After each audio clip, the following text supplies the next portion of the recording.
වේදනාව දැනෙන්නේ කැම නිසා නෙවෙයි, දත්වල සංවේදීතාවය නිසායි. විසඳුම නව සෙන්සිටිව් එක්ස්පර්ට් by සිග්නල්. තත්පර 30න් වේදනාවට සහනයක්. නැවත මතුවීම වැළැක්වීමට උපකාරී වේ. දත්වල සංවේදීතාවය නිසා ඇතිවන වේදනාව ඔබත් පරාජය කරන්න. නව සෙන්සිටිව් එක්ස්පර්ට් by සිග්නල්.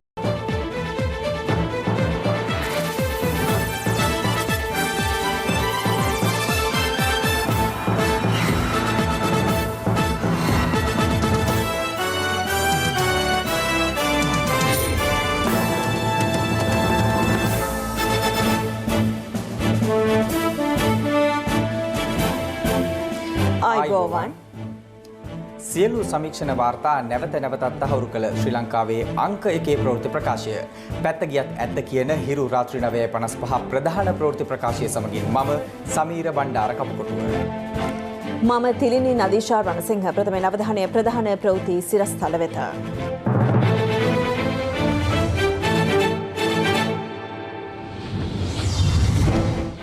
අද රාත්‍රියේ සිට ගම්පහ දිස්ත්‍රික්කයටම නිරෝධායන ඇදිරි නීතිය. කළුතර ගම්මාන 6කුත් හුදකලා කෙරේ. පෑලියගොඩ මත්ස්‍ය වෙළඳ සංකීර්ණයෙන් කොවිඩ් ආසාදිතයින් 49ක්. මැනින් වෙළඳ පොළත් වසා දැමීමට නියෝග. විශ්සගෙන විවාදයෙන් ඇති සභය උණුසුම්. සමගි ජනබලවේගයෙන් විරෝධතා පෙළපාලියක්.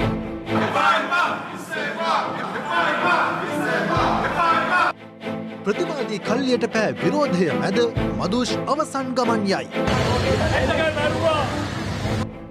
එංගලන්තයේ කොටි තහනමට එරෙහිව අධිකරණ තීන්දුවක්.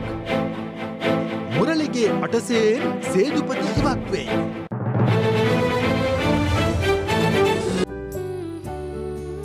ලයිෆ් බොයි ෂැම්පූල ඇති කිරි ප්‍රෝටින් සහ මල්ටිවිටමින් හිසකෙස් මුල සිට පෝෂණය කර ශක්තිමත් කරයි. ලයිෆ් බොයි ෂැම්පූ ඔයත් ශක්තිමත්.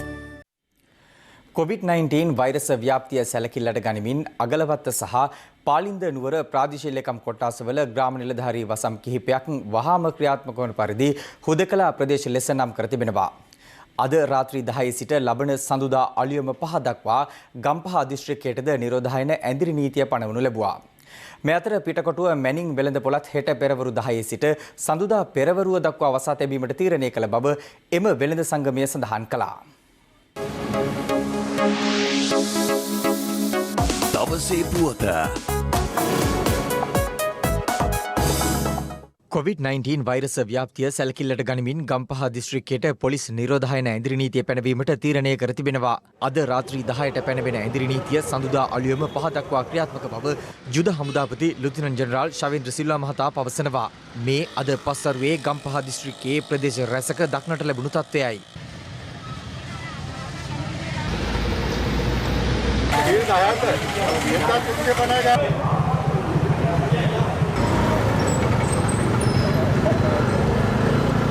යම් කෙනෙක් ඇඳිරි නීතිය අවස්ථාවේ නිවසින් පිටතට පැමිණ මාර්ගයක සංචාරය කරනවා නම් එමත් නැත්නම් නිවෙස් අසල වුණත් කණ්ඩායම් හැටියට ඒකරාශී වී සිටිනවා නම් විවිධ අය ස්ථානවල ක්‍රීඩාවල යෙදෙනවා නම් ඒ සියල්ලම නිරෝධායන ඇඳිරි නීතියට අයත් වෙනවා. ඒ අයට විරුද්ධව නීතිය ක්‍රියාත්මක කිරීමට අපි කටයුතු කරනවා. ඒ නිසා අද රාත්‍රී 10 සිට සඳුදා උදෑසන 5 වනතුරු නිවෙස්වලම රැඳී සිටිය යුතුයි. කෙසේ වෙතත් උසස් පෙළ විභාගයට පෙනී සිටින ශිෂ්‍ය ශිෂ්‍යාවන් සිටිනවා. ඒ සියලු දෙනාට මේ ඇඳිරි නීති සීමාවන් බලපැවැත්වන්නේ නැහැ. ඒ වගේම ගම්පහ දිස්ත්‍රික්කයේ කුමන හෝ මාර්ගයක් කරා ගමන් කරන වාහනවලට කිසිම හේතුවක් මත මේ ප්‍රදේශයේ නවත්වන්නට හැකියාවක් ලැබෙන්නේ නැහැ. මගින් නංවා ගන්න ඒ වගේම බැස්සවීමට සුවිශේෂ කාර්යයක් හැරෙන්නට එම නවත්තන්න බෑ. ගම්පහ දිස්ත්‍රික්කය තුල අත්‍යවශ්‍ය සේවා පවත්වාගෙන යන ජලය, විදුලිය, sannivedana සේවා, ඒ වගේම ගුවන් තොටුපොළ සේවා, එමෙන්ම මාධ්‍ය කාර්ය මණ්ඩල මේ අයට තමන්ගේ හැඳුනුම්පත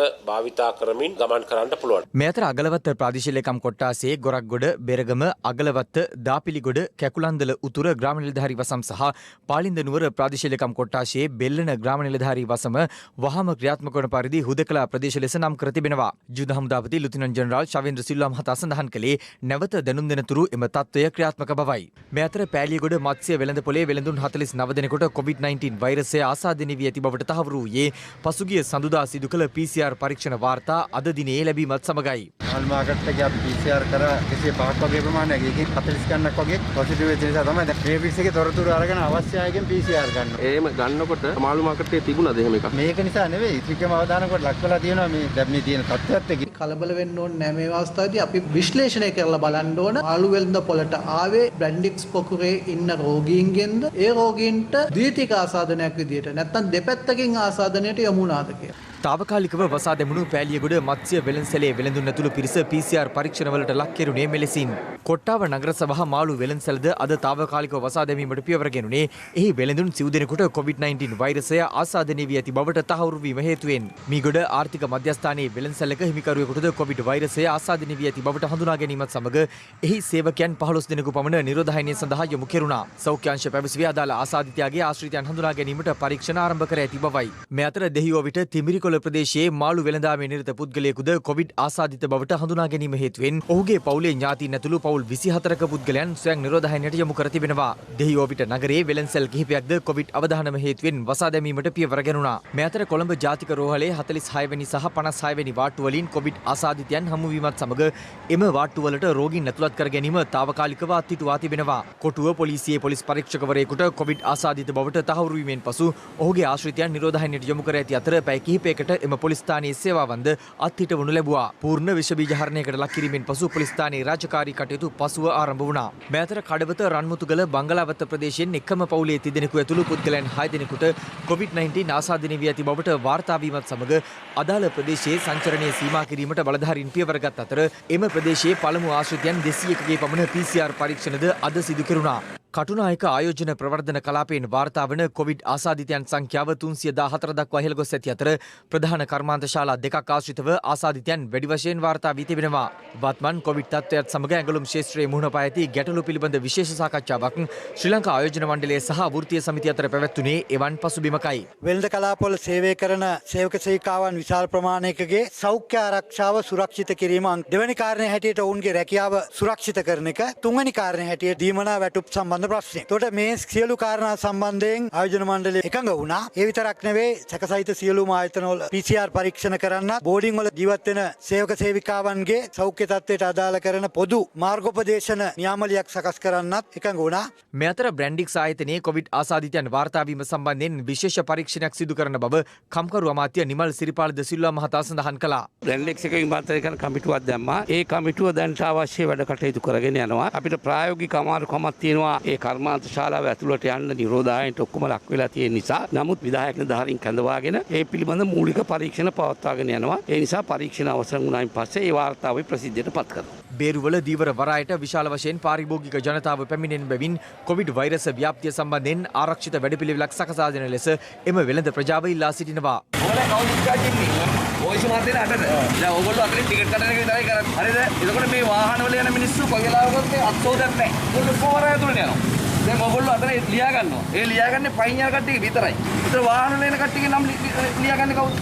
මේක සාර්ථක නැහැනේ මෙහෙම. මේ අතර COVID-19 ව්‍යාප්තිය සමාජගතව ඇති බවට ඇතැමුන් කරන ප්‍රකාශ සම්බන්ධයෙන් හිරු පත්තරේ විස්තරයේ වැඩසටහනේදී සෞඛ්‍ය අමාත්‍යාංශයේ මාධ්‍ය ප්‍රකාශක වෛද්‍ය ජයරුවන් බණ්ඩාර මහතා අදහස් පළ කළා.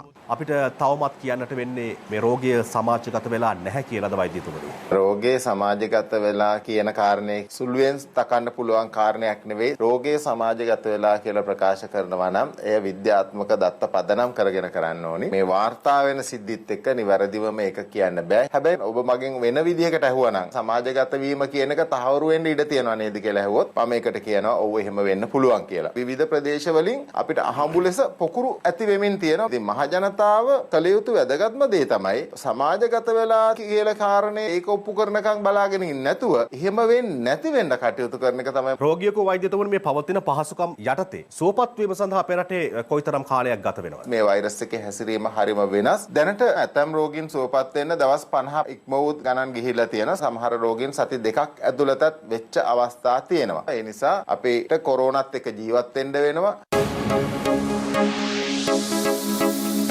දවසේ පුවත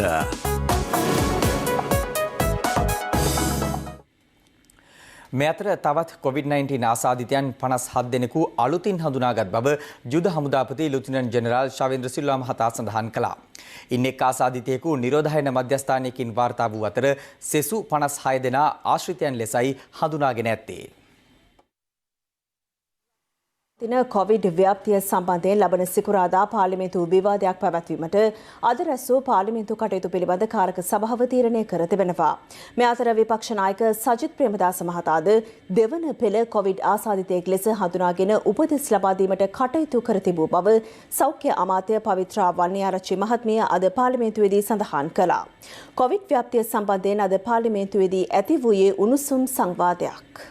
සමාජයම් තැතිගැන්මක් ඇති වී තිබෙනවා. පළමු පියවරේදී අපිට වෛද්‍යවරු මුණ ගැහුණේ නැහැ. රෝගේ බොවුණු මේ වෙලාවේදී වෛද්‍යවරු රෝගේ බොවිච්ච මුණ ගැසී තිබෙනවා. පළමු පියවරේදී රෝහල් වාට්ටු වසා දැම්මේ නැහැ. නමුත් මේ අවස්ථාවේදී රෝහල් වාට්ටු වසා දමන තත්ත්වයක් ඇති වී තිබෙනවා. මේ තත්ත්වය පිළිබඳ 23 වෙනිදා විවාදයක් සූදානම් කරමු කියන එක තමයි මගේ අදහස. නායක රැස්වීමේදී ඔබතුමාලා කතා කරගෙන දිනයක් යාගත්තා.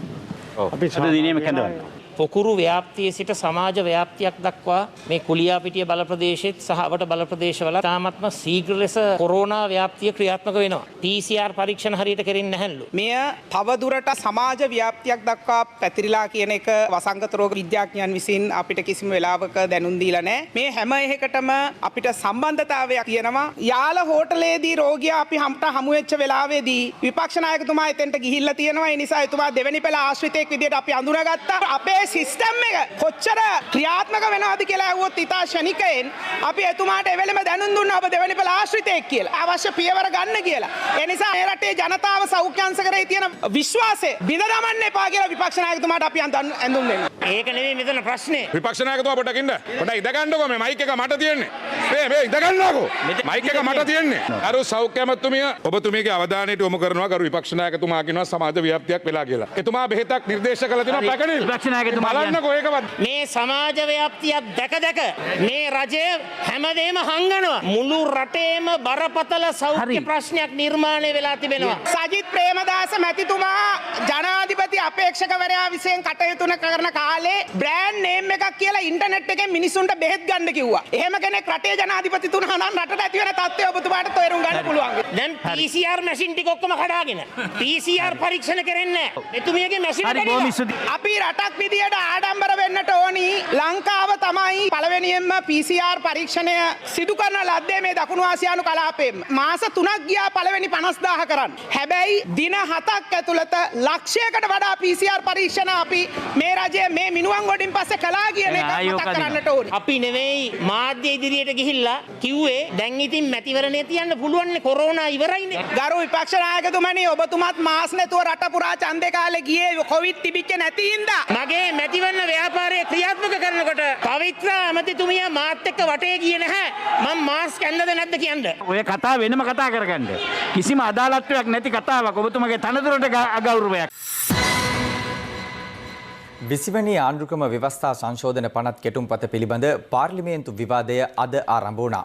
ඒ සම්බන්ධයෙන් වන ඡන්ද විමසීම හෙට පස්වරුවේ පැවැත්වීමට නියමිතයි.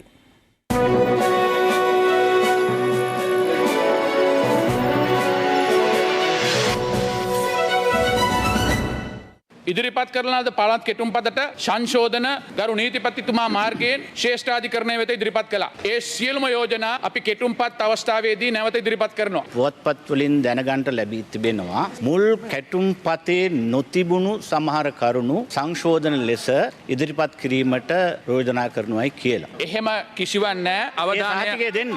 අද ලබා දෙනවා ඔබතුමන්ලාට අපි යෝජනා කරන කමිටුව අවස්ථාවේ තියෙන යෝජනා මොනවාද කියන එක පිළිබඳව. 19 වෙනි ව්‍යවස්ථාවේ තියෙන ගරු ඇමතුමා කිසි විදියකට පාර්ලිමේන්තුව අවුරුදු 4මාරක් යනකම් විසිරවන්න බෑ කියලා. දැන් අපිට ඒත්තු ගන්නන දේ තමයි ඒ 4මාරක් නෙවෙයි 2මාරක් වෙනකම් අඩු කරා කියලා. නමුත් 20 වෙනි සංශෝධනයේ තියෙන පාර්ලිමේන්තුවේ විසර්ජන පනත දෙපාරක් පරදුනොත් ජනාධිපතිවරයාට පාර්ලිමේන්තුව විසිරවා හරින්න පොඩක් ඉන්නකෝ කරුණාකරලා අහගෙන ඉන්නකෝ. ඔබතුමාගේ කතාවේදී කියන්නේ ඒක. පාර්ලිමේන්තුව ජනාධිපතිවරයා විසිරවා හැරියොත් පමණයි ඊළඟ පාර්ලිමේන්තුව විසිරවන්න බැරි අවුරුදු දෙකමාරක් ගරු මන්ත්‍රීතුමා ඔබතුමාගේ අවස්ථාවේ ඔබතුමා කතා කරන්න. එහෙම එකක් වෙන්නේ නැහැ. අවුරුදු දෙකමාර වෙනකන් යනවා. ජනාධිපතිවරයා විසින් කලින් විසිරුවේ නැත්තම් ඊළඟ පාර්ලිමේන්තුව මේ කියන ඉක්බිති පාර්ලිමේන්තුව ජනාධිපතිවරයාට ඕනෑම වෙලාවක විසිරුවා හරින්න පුළුවන් කියලා. ඔබතුමායි කතාවේදී කියන්නේ සබ්‍රිය මහත්මයාට බාධා කරන්න එපා. ඔබතුමා වගේ කෙනෙක් කොහොම කරන එක වැරදි. 1978 ව්‍යවස්ථාව තමයි වඩා බලගතුම ව්‍යවස්ථාව. ඊට වඩා අඩු බලයක් තමයි 20න් පස්සෙත් ජනාධිපතිවරයාට හම්බ වෙන්නේ. ඒ හින්දා මේ නැති බලයක් ආරෝපණය වෙන්නේ නැහැ. 17 වෙනි ව්‍යවස්ථාව ගෙනාපු වෙලාවෙත් 19 වෙනි ව්‍යවස්ථාව ගෙනාපු වෙලාවෙත් එක පුද්ගලයෙක් හිටියා අගමැතිවරයා හැටියට. එතුමන්ලාගේ නායකයා හිටපු රනිල් වික්‍රමසිංහ මහත්තයා මේ රටේ ජනාධිපතිවරයෙක් වශයෙන් තේරුවාපත් කරගන්න බැරි හින්දා ජනාධිපතිවරයාගේ බලය කුමන්ත්‍රණයකින් ලබා ගැනීම සඳහා තමයි 17 වෙනි ව්‍යවස්ථා සංශෝධනය ගෙනාවේ. එක්කෝ විධායක ජනාධිපති බලය විධායක ජනාධිපතිවරයාට තියෙන්න ඕන. එහෙම නැත්නම් වෙන එක්කෙනෙකුට තියෙන්න ඕන. මේ දෙකේම මිශ්‍රණයක් ආවා හයිබ්‍රිඩ් ක්‍රමයක්. ඒක තමයි ගරු හිටපු ජනාධිපතිතුමා කියන්නේ එක බස් එකයි ඩ්‍රයිවර්ස්ලා දෙන්නයි. ගරු ජේ.ආර්. ජයවර්ධන මැතිතුමා අවුරුදු 11ක් ප්‍රේමදාස මැතිතුමා අවුරුදු 4ක් ජනාධිපතිවරයා හැටියට හිටියා. මීට වඩා බලගතු ව්‍යවස්ථාවක් යට. ඊට පස්සේ ගරු චන්ද්‍රිකා කුමාරතුංග මැතිණිය ඩී.බී. විජේතුංග මහත්මයා ඉතින් හැමදෙනාම ඒකාධිපතියෝද? අපේ විපක්ෂ නායකතුමාගේ පියත් ඒකාධිපතියද? ඒක බොරුවක්. ඇයි ඔබතුමා මේ ඉන්න අග්‍රාමාත්‍යතුමාගේ බලතල සම්පූර්ණයෙන්ම කප්පාදු කරලා? ඒක මම බලා ගන්නම්. මම කියලා. හරි වැඩි. අපි ඒක බලා ගන්න. අපේ අගමැතිතුමාට බලය ලැබෙන්නේ ව්‍යවස්ථාවෙන් නෙවෙයි. අපේ අගමැතිතුමාට බලය ලැබෙන්නේ ජනතාවගෙන්. අපේ අගමැතිතුමා මේ ඉන්න කාගේ එතුමාට කිසිම ප්‍රශ්නයක් නැත්තම් ඕගොල්ලෝයි කිඹුල් කඳුළු හෙලන්න කියලා අපි අහන්න කැමතියි. ගරු මහින්ද රාජපක්ෂ මැතිතුමා අගමැතිතුමා හැටියටත් මම විපක්ෂ නායකවරයා හැටියටත් අපි දෙගොල්ලෝ එකට වැඩ කටයුතු කරා. කරාද නැද්ද ඔබතුමා කියන්නකෝ. ඔබතුමා ඔළුව ගන්නවා. ඔය ඔබතුමා ඔළුව ගන්නවා. ඔබතුමා මේ තමන්ගේ අගමැතිතුමාට ගරු කරලා මේ යෝජනා ඉදිරිපත් කරන්න. තමුන්නාන්සේ එතුමාව පියන් කෙනෙක් කරලා තියෙන්නේ. අධිකරණ ඇමතිතුමා මේ පනත ඉදිරිපත් කරනවා. මේ විපක්ෂ නායකතුමායි මේ අනිත් අය කරන්නේ මේක බාධා කරන එක. මම කරන්නේ අගමැතිතුමාගේ අයිතිවාසිකම් ආරක්ෂා කරන එක. ඒක මේගොල්ලන් කරගනි. අපි කරගන්නම් ඒක. හරි.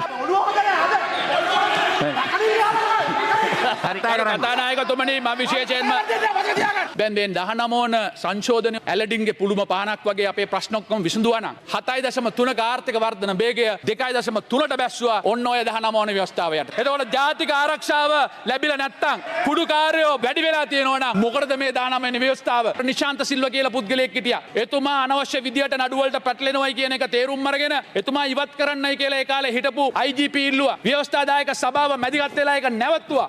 ආණ්ඩුව මාරු වුණාම දවස් දෙකක් ගියේ නෑ මේ මිනිස්සයා යනවා ලංකාව අතෑරලා කොහෙද කියලා. කවුද වගේ කියන්නේ? ඒ හින්දා ඒ විදියට රටක් පාලනය කරන්නට බෑ. ඒ හින්දා තමයි මේව වෙනස් කරන්නට අවශ්‍ය. අපි මේ 20 වෙනි සංශෝධනය ගෙනත් සූදානම් වන්නේ මේ රටේ ජනතාව බලාපොරොත්තු වුණු ජාතිය ගොඩනගන නව ව්‍යවස්ථාවක් ඉක්මනින් ගොඩනගන තෙක් මේ රටේ වැඩ කටයුතු අනුව ඉදිරියට ගෙන යාම. ඉතිහාසයේ ඇතම් සංශෝධන ගෙනත් තියෙන්නේ മന്ത്രിවරුන්ට විශාල බලපෑම් කරලා. මේ 20 වෙනි සංශෝධනයට අපි පාර්ලිමේන්තුවට ගෙනෙන්නේ එබඳු කිසිදු බලපෑමක් කරලා දේශපාලන ඩීල් එකක් දාලා. ඡන්දය උදුරා ගන්න නොවේ. ඒ නිසාම තමයි 20 වෙනි සංශෝධනය ගෙනෙන මේ මොහොතේම අපේම පාර්ශවයන් විශාල වාද විවාද ඇති වුණේ.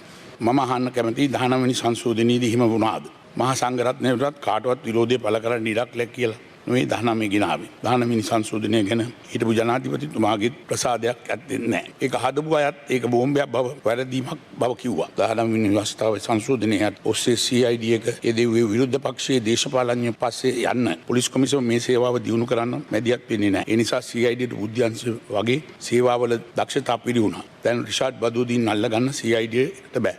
රාෂ්ට්‍රවාදීන් එක්ක සම්බන්ධකම් පැවැත්වුවා කියන රිෂාඩ්ගේ මල්ලුව පොලිසිය ඇපයක් දීලා ගෙදර යවනවා. ඒවා නවත්තන්න දැන් කාටවත් බෑ. ජනාධිපතිට ඡන්දෙ දීලා ජනතාව අපේක්ෂා කරන්නේ නීතියක් යටතේ රටක් ඉදිරියට ගෙන යාම. එහෙමනම් ජනාධිපතිවරයාගේ ජනවරම දැන් මේ ගරු සභාව සිතා බලන්න ඕනේ. 19 වෙනි ව්‍යවස්ථාව ගේනකොට ඒක අනුමත කරන්න අපි අකමැති වුණා. එදා මෛත්‍රීපාල සිරිසේන මහත්තයාට තිබ්බ බය නිසා අපිට තීන්දුවක් ගන්න වුණා මෛත්‍රීපාල සිරිසේන මහත්තයාට ඡන්දෙ දෙන්න ඕනේ කියන එක. තුමා ඇවිල්ලා කිව්වේ මොකක්ද? මම දැන් ඔබතුමන්ලගේ නායකයා ශ්‍රී ලංකා නිදහස් පක්ෂේ. මම නැගිටලා එතුමාට කිව්වා සර් එක්ක මම එන්නේ නැහැ. එළියට බෑලා මං ගියේ කෙලින්ම මහින්ද රාජපක්ෂ මහත්තයා හම්බෙන්න. එතුමා මාව බදාගෙන මට උම්මහයකුත් දුන්නේ ඒ කාලේ කොරෝනා තිබුණේ නැහැ. හරි?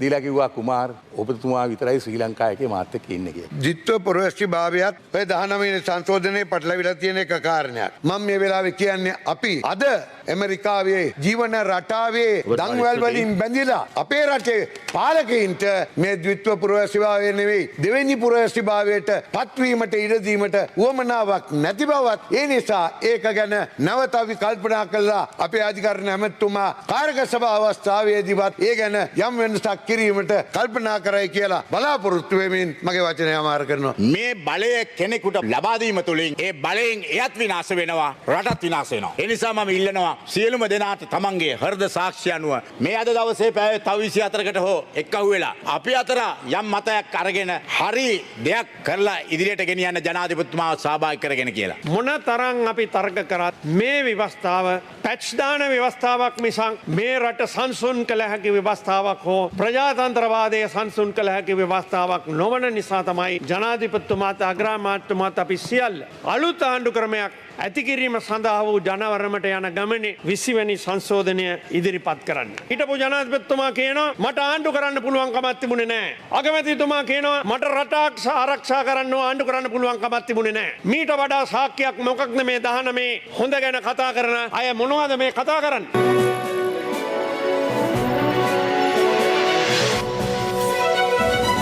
දවස් 30ක්ම අන්ලිමිටඩ් Netflix බලන්න. අන්ලිමිටඩ් data pack එකක් මුළු පවුලටම අන්ලිමිටඩ් ෆන් එකක් අරගන්න. අදම ඇක්ටිව් කරගන්න. Safeguard hand sanitizer නවතම නිෂ්පාදන පෙළ නිරෝගීමත් දිවියකට. මේ අතර 20 වන ආණ්ඩුක්‍රම ව්‍යවස්ථා සංශෝධන පනත් කෙටුම්පතට අදාළ විවාදයට සහභාගී වීම සඳහා විපක්ෂ නායක සජිත් ප්‍රේමදාස මහතා ඇතුළු සමගි ජනබලවේගයේ මන්ත්‍රීවරුන් පාර්ලිමේන්තු සංකීර්ණය වෙත පැමිණි විරෝධතා රථ පෙළ පාලියකින්. පාර්ලිමේන්තුව වෙත පැමිණි මන්ත්‍රීවරුන් එහිදී විරෝධතාවකද නිරත වුණා.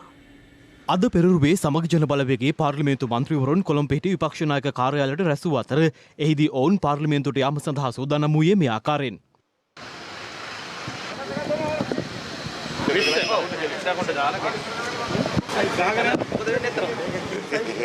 බලන්න මොකද වෙන්නේ කියලා පාර්ලිමේන්තුව ඇතුලේ අනිවාර්යයෙන් විශ්ව පරද්දනවා.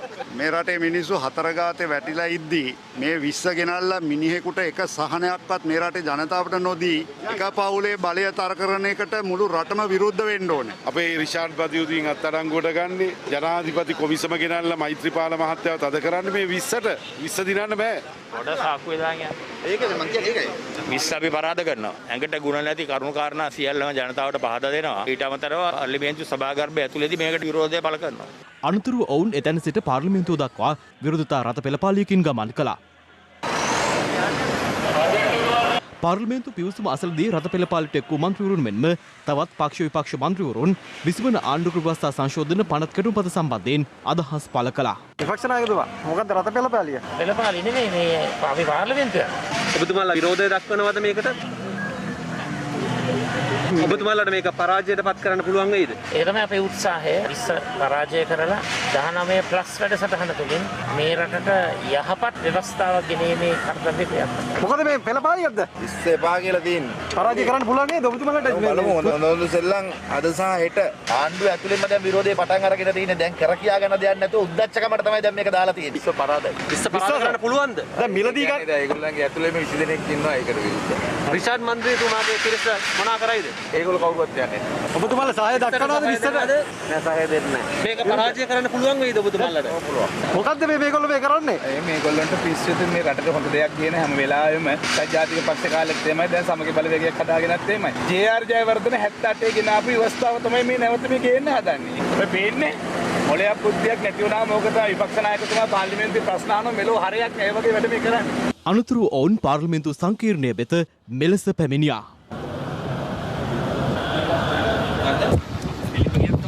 එපා එපා එපා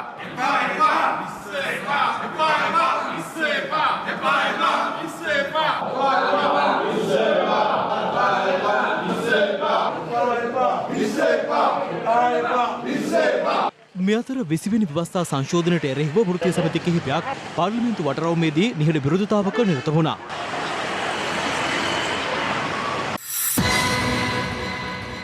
විසිවන ආණ්ඩුක්‍රම ව්‍යවස්ථා සංශෝධනයට සහාය ලබා දීමට තම පක්ෂය තීරණය කර ඇති බව ශ්‍රී ලංකා නිදහස් පක්ෂයේ ජ්‍යෙෂ්ඨ උපසභාපති නිමල් සිරිපාල ද සිල්වා මහතා පවසනවා. ඔහු මේ බව සඳහන් කළේ අද පෙරවරුවේ පැවති පක්ෂ මධ්‍යම කාරක සභා රැස්වීමකින් අනතුරුව මාධ්‍ය වෙත අදහස් දක්වමින්. ශ්‍රී ලංකා නිදහස් පක්ෂයේ අභ්‍යන්තර කරුණු කිහිපයක් සම්බන්ධයෙන් සාකච්ඡා කිරීම සඳහා එම පක්ෂයේ මධ්‍යම කාරක සභාව අද පක්ෂ මූලස්ථානයේදී රැස් වුණා. පක්ෂයේ සභාපති හිටපු ජනාධිපති මෛත්‍රීපාල සිරිසේන මහතාගේ ප්‍රධානත්වයෙන් පැවති සාකච්ඡාවෙන් අනතුරුව හිටපු ජනාධිපතිවරයා ඇතුළු මන්ත්‍රීවරුන් මාධ්‍ය වෙත අදහස් පළ කළා. නෑ ඒ ගැන කතා කරේ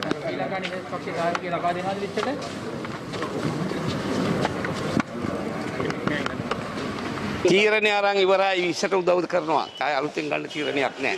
ඉන් අනතුරුව මන්ත්‍රීවරුන් පිරිසක් අභයාරාම විහාරස්ථානයේ වෙත පැමිණියේ අභයාරාමාධිපති පූජ්‍ය මුරුත්තෙට්ටුවේ ආනන්ද හිමියන්ගේ කැඳවීමකට අනුවයි. මොකද්ද මේ රහස් සාකච්ඡාව? සීම රහස් සාකච්ඡාවක් නෑ. මේ ආණ්ඩුව ගේන්න වැඩ කරපු ප්‍රධානම මූලස්ථානය තමයි අභයාරාම. අභයාරාමෙන්ම තමයි ওই 20 වෙනි ව්‍යවස්ථා සංශෝධනයට දැඩි ප්‍රහාරයක් එල්ල වුණේ. ඔව් ඉතින් තමන් හදපු ආණ්ඩුව යම් යම් අඩුපාඩු තියෙනවා නම් ඒක කතා කරන්න නායක හඳුරුන්ට අපේ ගෞරවනීය ස්වාමීන් වහන්සේලාට සම්පූර්ණ අයිතිය තියෙනවා. පාර්ලිමේන්තුවේ දැන් මේ වෙලාව ඉන්න ඕනේ. මේ පන්සලේ. නෑ ඉතින් අපිට අයිතියක් තියෙනවා. ලොකු විරෝධයක් දක්වන පාර්ලිමේන්තුව ඇතුලේ. ඔය විරෝධය දක්වන අපි පක්ෂයක් විදිහට ගමන් කරන කාර්යභාරයත් ආණ්ඩුව ආරක්ෂා කරන කාර්යභාරයත් රට ආරක්ෂා කරන කාර්යභාරයත් අපි සියලු දෙනා වෙනුවෙන් මේ කැප වෙන වෙලාවක් තියෙනවා. 150ක් නැහැ. 150 අරකට වැඩි තියෙන බය. සංශෝධන ගණනාවක් අපි ජනාධිපතිතුමාටත් අග්‍රාමාත්‍යතුමාටත් ඉදිරිපත් කළා. දැන් එයින් 80කට 90කට ප්‍රමාණයකට විතර සාර්ථක වෙලා තියෙනවා. ඒ කියන්නේ ශ්‍රී ලංකා නිදහස් පක්ෂය 20 වෙනි ව්‍යවස්ථා සංශෝධනයට සහාය දෙනවා. ඔව් අපි 20 වෙනි සංශෝධනයට සහයෝගය ලබනවා. ඔබතුමාලා හිතන්නේ නැද්ද මේක රටට අහිත කරයි කියලා? අපි මේ පිළිබඳව ඉදිරියේදී අපිට තීන්දුවක් ගන්න පුළුවන්කම තියෙනවා. මම හිතන්නේ මේක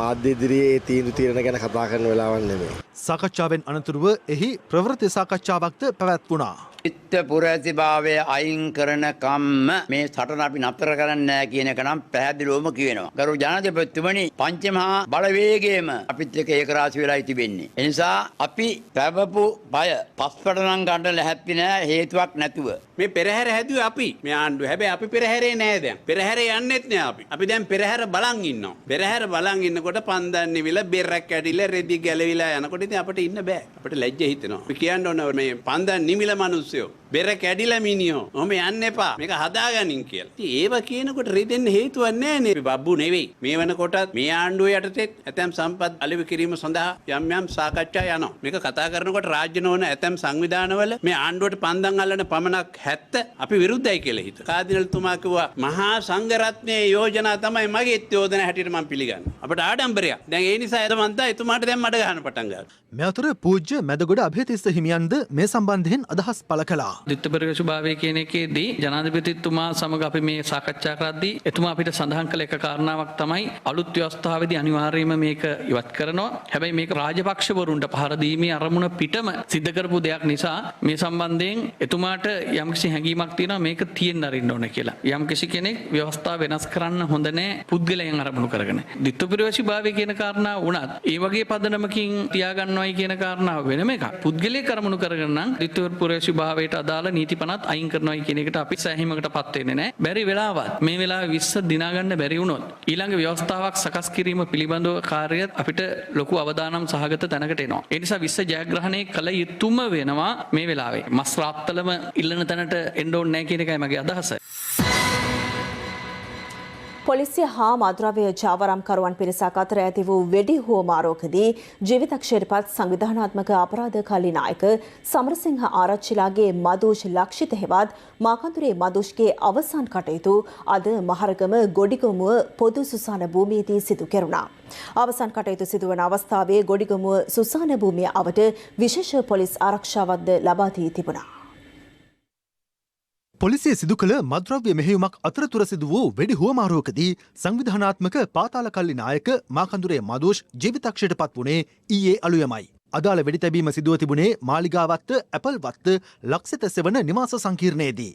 මෙම මහල් නිවාසයේ දසවන මහලේ හෙරොයින් සංගවා ඇති බවට කොළඹ අපරාධ කොට්ටාසේ රැඳවුම් බහරේ සිටි මාකන්දුරේ මදුෂ් විසින් නිලධාරීන්ට ලබා දුන් තොරතුරක් මත එම මද්‍රව්‍ය මෙහෙයුමට ගිය පොලිස් කණ්ඩායමට නිවාස සංකීර්ණයේදී මද්‍රව්‍ය ජාවාරම්කරුවන් විසින් වෙඩි තැබීමක් සිදු කර තිබුණා. පොලිසියද මද්‍රව්‍ය ජාවාරම්කරුවන්ට ප්‍රතිප්‍රහාර එල්ල කළ අවස්ථාවේදී සංවිධානාත්මක පාතාල කල්ලි නායක මාකන්දුරේ මදුෂ් ජීවිතක්ෂයට පත් වුණා.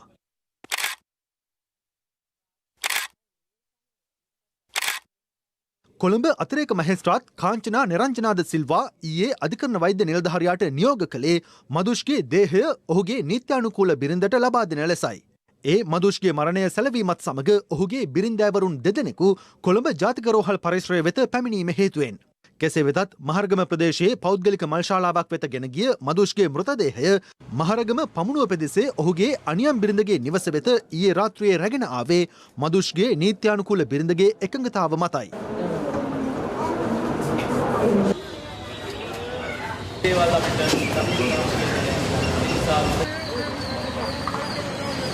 අද පස්වරුවේ මහරගම ගොඩිගමුව පොදු සුසාන භූමියට මදුෂ්ගේ දේහය රැගෙන ගියේ මෙලෙසයි.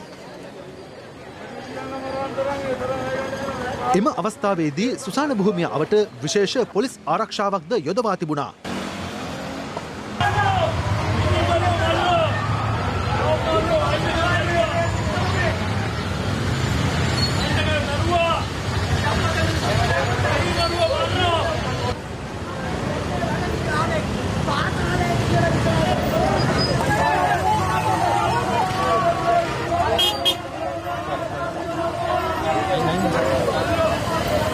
මේ අතර මියගිය මදුෂ් වෙනුවෙන් පෙනී සිටින නීතිඥවරයෙකු ශ්‍රී ලංකා නීතිඥ සංගමය වෙත ලිපියක් යොමු කරමින් දැනුම් දී ඇත්තේ මෙම මරණය සම්බන්ධයෙන් විධිමත් පරීක්ෂණයක් සිදු කරන ලෙසයි. සිය සේවාදායකයාගේ බිරිඳගේ උපදෙස් මත යොමු කරන බව සඳහන් කර තිබූ එම ලිපියේ වැඩිදුරටත් දක්වා තිබුණේ මේ වන විට මරණය සිදු වූ ආකාරය පිළිබඳ තොරතුරු නිර්මාණය කරමින් ඒ සඳහා නීති උපදෙස් පැතීමට කටයුතු කර ඇති බැවින් ඒ පිළිබඳ අවධානය යොමු කරන ලෙසයි. ඊට විධිමත් නීතිමය පියවරක් ගන්නා ලෙසත් මාකඳුරේ මදුෂ් වෙනුවෙන් පෙනී සිටි නීතිඥවරයා ශ්‍රී ලංකා නීතිඥ සංගමයෙන් ඉල්ලා තිබෙනවා. මේ අතර මදුෂ් ඝාතනය වූ මාලිගාවත්ත ඇපල්වත්ත ලක්ෂිත සෙවන නිවාස සංකීර්ණ පරිශ්‍රය වෙත අද පස්වරුවේ පැමිණි රස පරීක්ෂක දෙපාර්තමේන්තු නිලධාරීන් එම පරිශ්‍රය පරීක්ෂා කළා.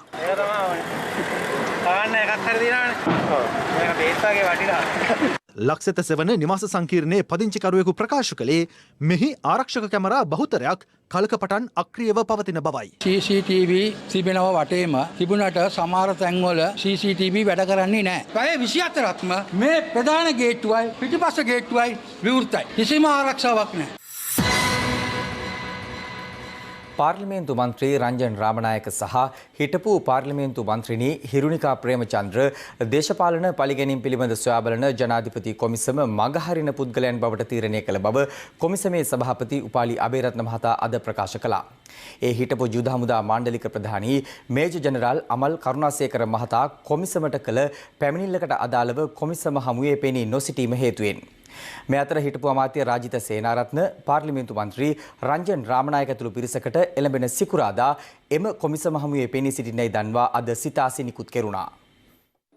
දැනට වැඩතහනමකට ලක්ව සිටින යුද හමුදාවේ කපිතාන් තිස්ස විමලසේන මහතා අද දේශපාලන පලිගැනීම් පිළිබඳ සොයා බලන කොමිසමට සාක්ෂි ලබා දුන්නා. ඒ 2012 වර්ෂයේ මේ මාස 17 වනදා නාරහෙන්පිට ප්‍රදේශයේදී රග ක්‍රීඩක වසීම් තාජුදීන් ගමන් කළ මෝටර් රථය අනතුරට ලක් වී පිලිස්සී මිය යාමේ සිද්ධියට නාමල් රාජපක්ෂ, යෝෂිත රාජපක්ෂ මෙන්ම ශිරන්ති රාජපක්ෂ සම්බන්ධ බව පවසමින් සාක්ෂි ලබා දෙන්නයි CID තමාට බලපෑම් කළ බවට කර තිබූ පැමිණිල්ලකට අදාළවයි. ඔහු සඳහන් කළේ තමන් දීර්ඝ කාලයක සිට හිටපු ජනාධිපති මහින්ද රාජපක්ෂ මහතාගේ සමීප ආරක්ෂකයා ලෙස කටයුතු කළ බවයි. එම හේතුව පදනම් කරගනිමින් තමන් ලවා රාජපක්ෂවරුන්ට එරෙහිව සාක්ෂි ලබා ගැනීමට CIDයේ උප පොලිස් පරීක්ෂක ප්‍රේමතිලක ඇතුළු පිරිස අවස්ථා ගණනාවකදී උත්සාහ කළ බවත් විමලසේන මහතා ප්‍රකාශ කළා. ඔහු සඳහන් කළේ අසත්‍ය සාක්ෂි ලබාදීම ප්‍රතික්ෂේප කළ නිසා මූල්‍ය ගනුදෙනුවක් සම්බන්ධයෙන් අසත්‍ය සාක්ෂි ගොනු කරමින් පොලිස් මූල්‍ය අපරාධ කොට්ටාශය විසින් තම අත්අඩංගුවටගෙන මාස 5කට අධික කාලයක් රක්ෂිත බන්ධනාගාරගත කළ බවයි. මෙම පැමිණිල්ලට අදාළව පොලිස් මූල්‍ය අපරාධ විමර්ශන කොට්ටාශයේ වසර 4කට ආසන්න කාලයක් ප්‍රධානියා ලෙස කටයුතු කළ හිටපු ජ්‍යෙෂ්ඨ නියෝජ්‍ය පොලිස්පති රවි වෛද්‍යාලංකාර යන අය පැවැත් වූ ප්‍රවෘත්ති සාකච්ඡාවක හිරු ප්‍රවෘත්ති ඔස්සේ විකාශය වූ වීඩියෝ පටයක් ඔහු අද කොමිසම හමුවේ සාක්ෂි වශයෙන් ඉදිරිපත් කළා. FCID එකේ කාර්යභාරය බොහොම ස්වාධීනව කරන්නට තිබුණා නම් මීට වැඩිය සාර්ථකත්වයක් ලබා ගන්න තිබ්බා. බලපෑම් පැහැදිලිම තිබුණා. FCID විභාග කරේ සෝෂල් මර්ධන කාර්යාංශයෙන් එවන පැමිණිලි පමණයි. ඒදී පැහැදිලිවම තරක් කොටසකට විතරක් ඉලක්ක කරගෙන ඒ අය සම්බන්ධයෙන් විමර්ශන කළ යුතුයි කියන එක ඒගොල්ලන්ගේ අභිමතාර්ථය කියලා මට පෙනී ගියා මේ විමර්ශන කරන්න. බලපෑම් එල්ල වුණා බවත් ඇත්ත. යම්කිසි විමර්ශන ඉක්මනින් කරලා ඉක්මනින් නඩු දාලා කරන්න කියපු දේත් ඇත්ත. කවුද ඔබතුමාලට කරන්න මේක කරන්න උපදෙස් දුන්නේ? ඒකට හිටපු බලවත් අමාත්‍යවරු කැබිනට් අමි කමිටුවේ හිට සාධවාජකයන් වුණේ අමාත්‍යවරු විදියට රාජිත සේනාරත්න මහත්මයා, සරත් පොන්සේක මහත්මයා, චම්පක රණවක මහත්මයා සහභාගී වුණා. මාලික් සමරවික්‍රම මහත්තයාත් සහභාගී වුණා. අනුරුකුමාර දිසානායක ඔව් හිටියා. කරුණු සලකා බැලූ කොමිසමේ සභාපති විශ්‍රාමික ශ්‍රේෂ්ඨාධිකරණ විනිසුරු උපාලි අබේරත්න මහතා, රාජිත සේනාරත්න, රංජන් රාමනායක, හිටපු පොලිස්පති පූජිත් ජයසුන්දර, හිටපු යුද හමුදාපති ක්‍රිෂාන්ත ද සිල්වා මෙන්ම හිටපු ජ්‍යෙෂ්ඨ නියෝජ්‍ය පොලිස්පති රවි වෛද්‍යාලංකාර යන අයට මේ මාස 23 වනදා ජනාධිපති කොමිසම හමුවේ පෙනී සිටින්නයි දන්වා සිතාසී නිකුත් කළා. පාස්කු ප්‍රහාරය එල්ලවීමට ප්‍රධාන හේතුව වූයේ පැවති ක්‍රමයේ පැහැදිලි බිඳවැටීම බව හිටපු පොලිස්පති පූජිත ජයසුන්දර මහතා පවසනවා. පාස්කු ප්‍රහාරය සම්බන්ධයෙන් විමර්ශනය කෙරෙන ජනාධිපති කොමිසම හමුවේ සාක්ෂි ලබා දෙමින් ඔහු මේ බව සඳහන් කළා. පාස්කු ප්‍රහාරය සම්බන්ධයෙන් විමර්ශනය කරන ජනාධිපති කොමිසම හමුවේ සාක්ෂි ලබා දීමට හිටපු පොලිස්පති පූජිත ජයසුන්දර මහතා අද කැඳවා තිබුණේ 13 වන දිනටයි. ඔහු මෙතෙක් ජනාධිපති කොමිසම වෙත ලබා දී ඇති සාක්ෂි සම්බන්ධයෙන් හරස් ප්‍රශ්න විමසීමට අනිකුත් පාර්ශව නියෝජනය කරන නීතිඥවරුන්ට අද අවස්ථාව හිමි වුණා. මෙය විදෙස් රටකින් ලැබුණු තොරතුරක් නිසා ඔබලා ඒ පිළිබඳව තැකුවේ නැහැ නේද? නැහැ ස්වාමීනි. එය ප්‍රතික්ෂේප කරනවා. නමුත් අපේ බුද්ධ්‍යංශවලට බැරි වුණා මේ තොරතුර හොයාගන්න විදෙස් රටකින් කියනකල්. ඔබ හිටියේ පල්ලිවලට ගැහුවට කමක් නෑ කියන මතේ. එහෙම නේද? කරකව ඇහුවත් එකමයි කියන්න තියෙන්නේ. මම ඒක පිළිගන්නේ නැහැ. කරකව හරි කෙලින් කරලා හරි මට යෝජනා කරන්න වෙනවා. ඒකනේ සිද්ධ වුණේ. එහෙනම් ඇයි මේ තොරතුර ජනාධිපතිවරයාට නොදැන්නුවේ? ඒක රාජ්‍ය බුද්ධි අධ්‍යක්ෂ නිලන්ත ජයවර්ධනගේ වගකීමක්. අනතුරුව පූජ්‍ය ජයසුන්දර මහතාගෙන් හරස් ප්‍රශ්න විමසීමේ අවස්ථාවක් රාජ්‍ය බුද්ධි සේවයේ හිටපු අධ්‍යක්ෂ ජ්‍යෙෂ්ඨ නියෝජ්‍ය පොලිස්පති නිලන්ත ජයවර්ධන මහතා වෙනුවෙන් පෙනී සිටින නීතිඥවරියට හිමි වුණා. අපි අප්‍රේල් 4 ලද බුද්ධි තොරතුරට යමු. ඔබ කියන්නේ අප්‍රේල් මාස 9 ඔබට එය සිසිර මෙන්ඩිස් මහත්මයාගෙන් ලැබෙන කල් ලැබී තිබුණේ නැහැ කියලාද? හැබැයි ඊට පෙර නිලන්ත ජයවර්ධන මහතා ඔබට මේ ගැන දුරකථනින් දැනුම් දුන්නා නේද? කතා කළා. දැනුම් දුන්නේ නම් නැහැ. නිලන්ත ජයවර්ධන මහත්තයා ඔහොම කතා කරපු ඒවා රෙකෝඩ් කරලා මේ කොමිසමට දුන්නනේ. ඒ වගේ මටත් ඕක කියපු එක රෙකෝඩ් කරලා තියෙනවා නම් කොමිසමට දෙන්න. ආරක්ෂක කවුන්සිලයට නොකැඳවුවාට අප්‍රේල් 18, 19, 20 ඔබට නිලන්ත ජයවර්ධන මහත්මයා සියලු වාර්තා එව්වා නේද පාස්කු ප්‍රහාරය වෙන කල්ම? ඒක මම පිළිගන්නවා. නමුත් ඒ තොරතුරු වල නිශ්චිත බවක් තිබුණේ නැහැ.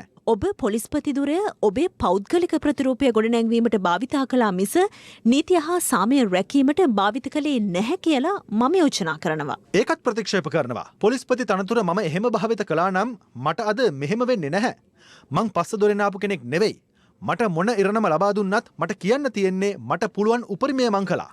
පාස්කු ප්‍රහාරය සාමූහික ප්‍රයත්නයක අසමත්වීමක්. It's a system failure. අතුණු ලකේ නම හොබවන රට පුරාම රසගෙන යන අවුලේ සෑම රස කර කන මාතර ෆ්‍රීල නූඩල්ස් ටේස්ට් එකේ ට්‍රස්ට් එක.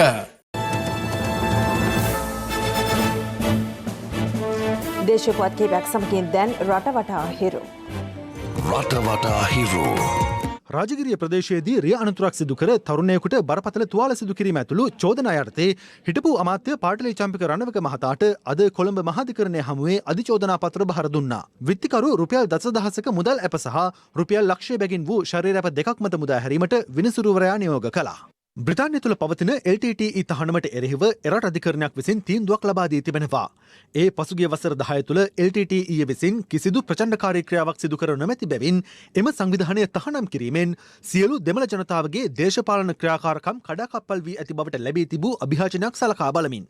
කෙසේ වෙතත් මේ පිළිබඳව බ්‍රිතාන්‍ය රජයෙන් නිල නිවේදනයක් නිකුත් කර නැහැ. බිලින්දියක ඇතුළු තිදෙනෙකුට මරු කැඳවමින් පසුගියදා කඩා වැටුණු මහනුවර බූවැලිකඩ ගොඩනැගිල්ලේ සුන්බුන් ඉවත් කිරීමේ කටයුතු මේ වන විට ආරම්භ කර ඇති අතර ඒ සඳහා වැය වෙතයි අපේක්ෂා කරන රුපියල් ලක්ෂ 28ක මුදල ගොඩනැගිල්ලේ හිමිකරුගෙන් අය කර ගැනීමට කටයුතු කරන බව ආපදා කළමනාකරණ මධ්‍යස්ථානය පවසනවා.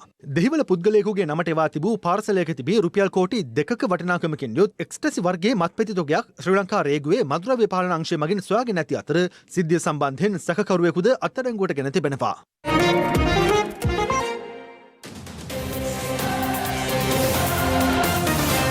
මුත්තයියා මුරලිදරන්ගේ ජීවිත කතාව ඇසුරෙන් නිර්මාණය වන 800 දෙමළ චිත්‍රපටයේ මුරලිගේ චරිතයට පනපවන කොලිවුඩ් නළු විජේ සේදුපති එම චිත්‍රපටයෙන් ඉවත්වීමට තීරණය කර තිබෙනවා. මේ බව ඉන්දිය මාධ්‍ය වාර්තා කර තිබූ අතර පසුගියදා චිත්‍රපටයේ නිල ග්‍රාෆික වීඩියෝ එළිදැක්වීමත් සමගින් සේදුපතිට එරෙහිව තමිල්නාඩුවේ වෙසෙන LTT හිතවාදීන්ගෙන් දැඩි විරෝධයක් එල්ල වුණේ මෙම චිත්‍රපටයෙන් ඔහුට ඉවත් වන ලෙසට බල කරමින්. මෙම චිත්‍රපටයෙන් විජේ සේදුපති ඉවත් නොවුනහොත් ඔහුගේ දියණිය දූෂණය කරන බවටත් ඔවුන් විසින් තර්ජනය කර තිබුණා.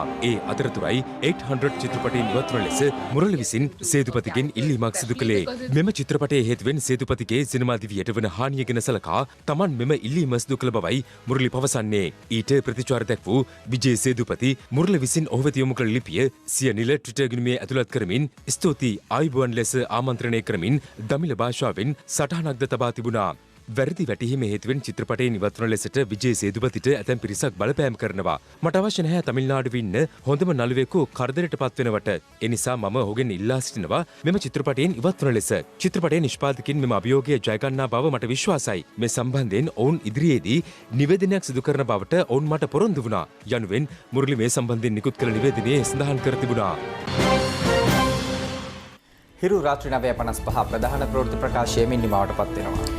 පැත්ත නොගත් ඇත්ත දැනගැනීමේ අයිතිය තවදුරටත් තහවුරු කර ගැනීමට ඔබගේ ජංගම දුරකථන ජාලය අනුව තිරදිසන පරිදි හිරු ප්‍රවෘත්ති SMS සේවාව සක්‍රිය කරගන්න.